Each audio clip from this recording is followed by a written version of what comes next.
What is censorship? Censorship is the suppression or prohibition of any parts of books, films, news, etc. that are considered obscene, politically unacceptable, or a threat to security.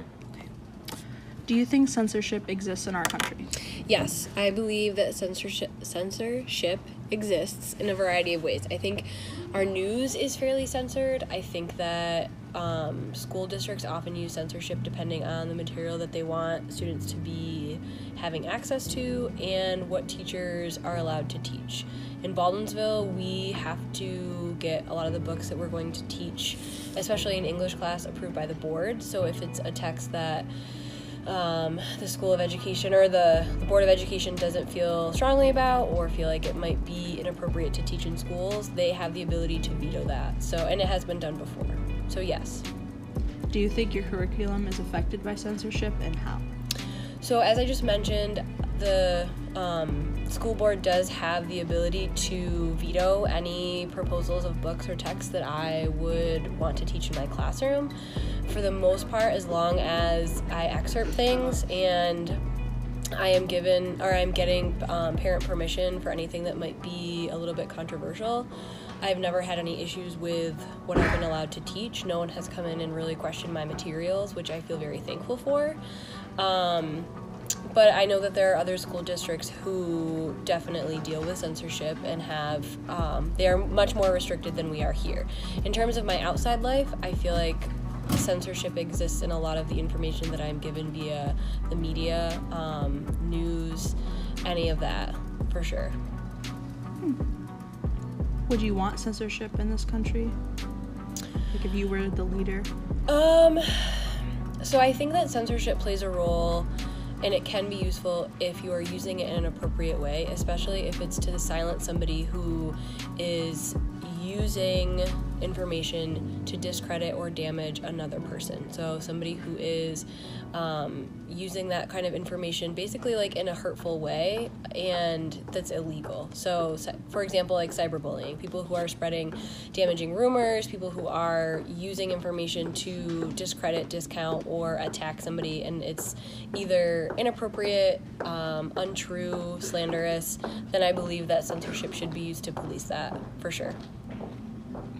Have you ever read banned books or heard of any banned books in this or other countries? Yeah, so To Kill a Mockingbird is a book that is often banned in a variety of districts around the world, school districts, and I think that there could be some credibility in terms of why school districts might want it censored, but at the same time, I feel like as educators, it is our job to expose and educate students on a variety of topics, and I feel like it can be somewhat limiting for teachers when they want to do or they want to teach certain materials that are viewed as inappropriate or they are censored themselves. I mean, that's why you hire teachers, right, is to you trust us to provide students with the best education that we see fit. So I feel like when you are putting restrictions on their ability to do their job, everybody suffers. Did that answer the question? Yeah. Okay. How do you think censorship affects growing society, like kids in the future? Well, I feel very strongly that the social media that students are exposed to right now is a type of censorship because you are only ever getting one side of the story, and that is going to be a problem, I think, because you don't necessarily have young people who are searching out all sides of a story, who know what is credible, what's not credible. I think that there are some platforms like Facebook where some people need to be censored, or there should be consequences for people who are posting things that are inappropriate, who are perpetuating things or rumors or lies that are damaging to other people in general. So I think that moving forward, there should be some education for students, especially in like our class specifically.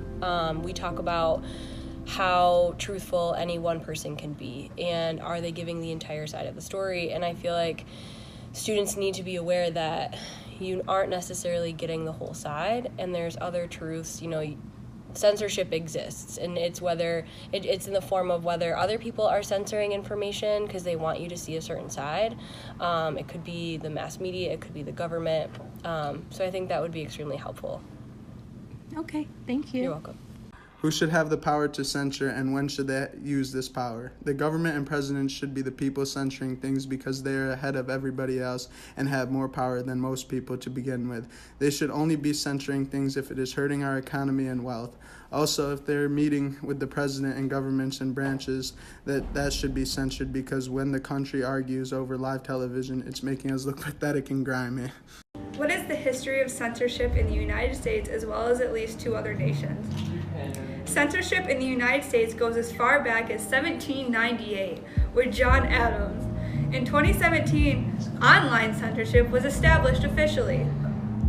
Under the common law, British citizens have a negative right to freedom of expression under the common law. And in Poland, in 1980, after the rise of the Solidarity movement, independent editors were allowed to begin indicating clearly the segments that had been censored during the period of time where Poland was under attack. The demand for censorship in schools require reading materials such as books and poems to respect the First Amendment. It also requires things such as maintaining the integrity of an educational program and meeting the state education requirements, respecting the judges of professional staff, and addressing the deeply held beliefs such as religion in students and the community. When teachers cross a book off a list for their class to not read, they are non-committing an act of censorship, but if it relates to the hostility to that the piece of literature could create, they could be committing the act of censorship. For example, administrators and faculty might agree to take discussion of evolution out of the 2nd grade curriculum because the students lack sufficient background to understand it, and decide to introduce it in the 4th grade instead. As long as they are not motivated by hostility to the idea of teaching about evolution, this would not ordinarily be deemed censorship. The choice to include the material in the 4th grade curriculum tends to demonstrate this was a pedagogical judgment, not an act of censorship. The NCAC.org says most pressures for censorship come from parents who disapprove of language or ideas that differ from or affront their personal views and values, but demands can emerge from anywhere across the religious, ideological, and political spectrum. The range of controversial topics appears to be limitless: religion, science, history, contemporary and classical literature, art, gender, sexuality, one-worldism, health, multiculturalism, and on and on.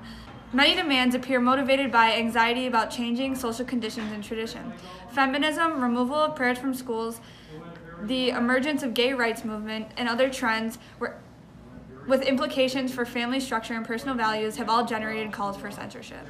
Some examples of censorship of literature happen mainly in schools today. Schools usually ban books because of racial issues, religion, and age appropriateness. An example of this is Harry Potter or Saga of 50 Shades of Grey. Advocates for censorship often target materials that discuss sexuality, religion, race, and ethnicity, whether directly or indirectly. For example, some people object to the teaching of Darwin's theory of evolution in science classes because it conflicts with their own religious views. Others think schools are wrong to allow discussion about sexual orientation in sex education or family life classes. And others would eliminate The Adventures of Huckleberry Finn from the English curriculum because of racial references.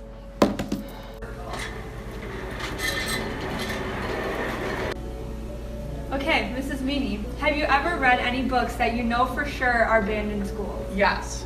Have. Like what? I think every book that I teach has been banned somewhere, not necessarily here. Harry Potter has been banned. I don't teach that, but Harry Potter has been banned. Of Mice and Men has been banned. I used to teach that. The Crucible has been banned for use of witchcraft.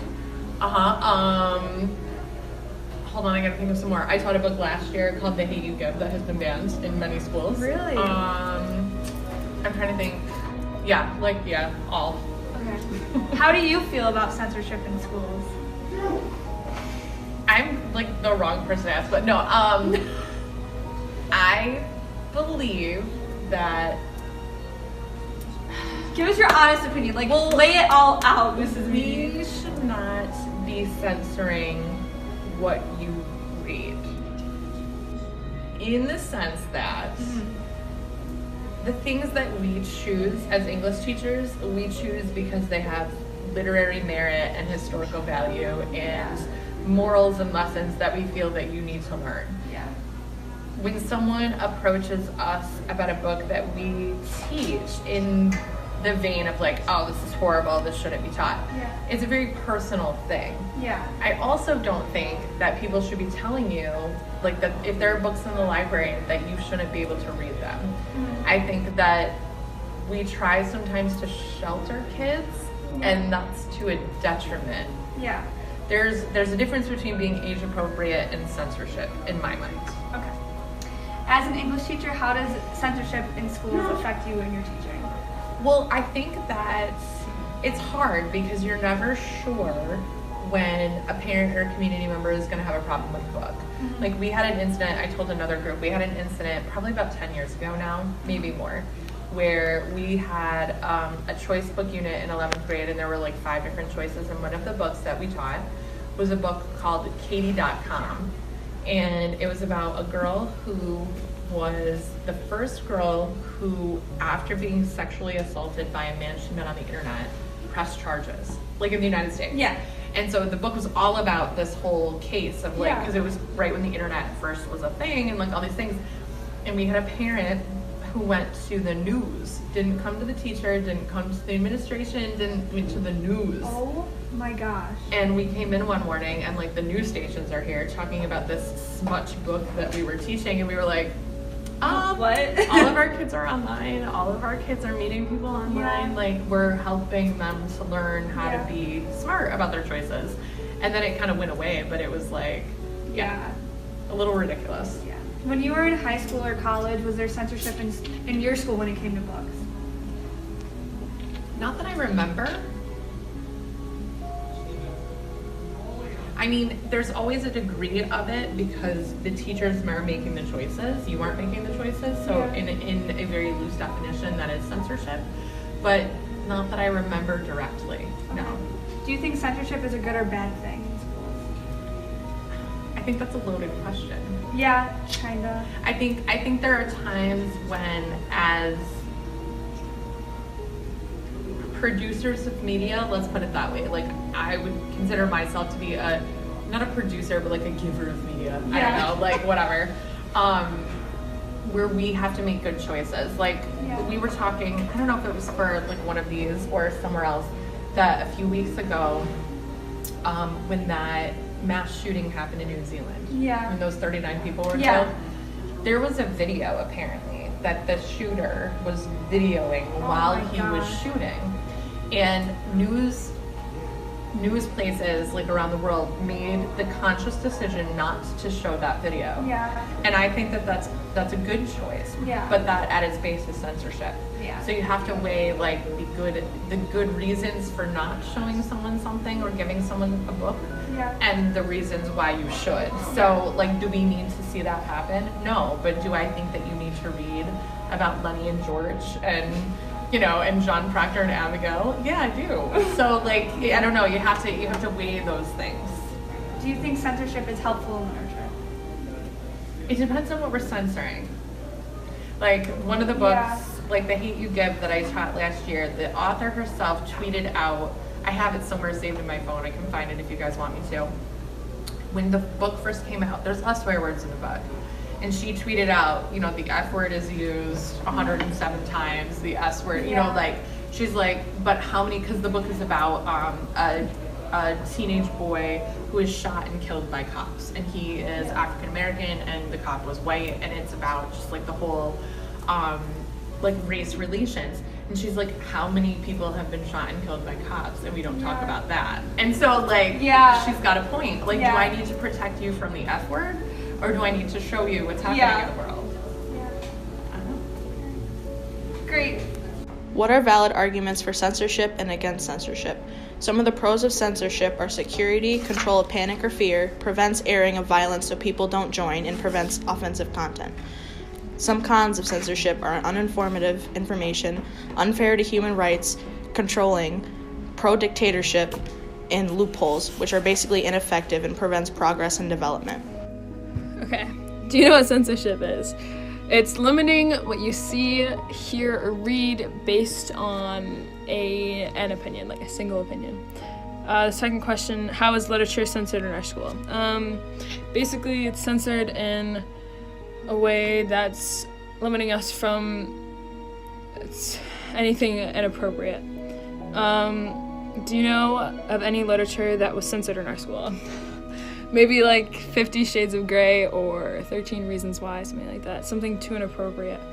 How does censorship affect our learning?